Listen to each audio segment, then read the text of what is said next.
Once full, the B-2 breaks away and heads toward enemy airspace. As they approach the enemy coast, the pilot gives the order to fence in. They turn off their radar transponder. The B-2 becomes a black hole in the sky. Inside the bomb bay, the rotary launcher assembly powers up. The B-6112 nuclear bombs are energized.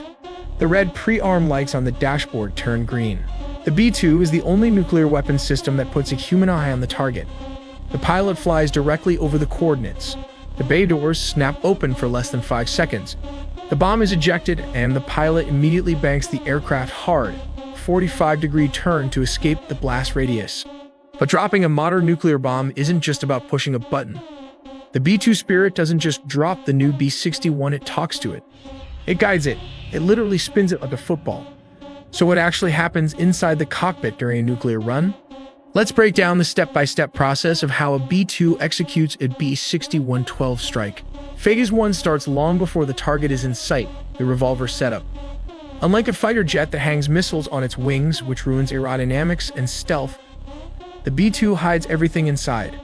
The B-6112s are loaded onto a massive 20-foot-long rotating cylinder called the rotary launcher assembly. Think of it like the cylinder of a giant revolver hidden in the belly of the plane. This is where it gets smart. Before the drop, the pilot uses a digital interface to dial in the bomb. They can set the explosive yield, how big the boom is, and the burst height while they are still in the air. Phase 2, the stealth penetration. The B-2 is a penetrating bomber. It doesn't shoot from safety, it flies directly over the target. As they approach enemy airspace, the pilots fence in. This means retracting antennas, killing all emissions, and going dark. But what if the enemy is jamming GPS? That's where a system called RATS comes in, the Radar-Aided Targeting System. The B-2 takes a quick radar snapshot of the ground, figures out exactly where it is without satellites, and feeds those coordinates to the bomb just seconds before the drop. Here comes Phase 3, the drop.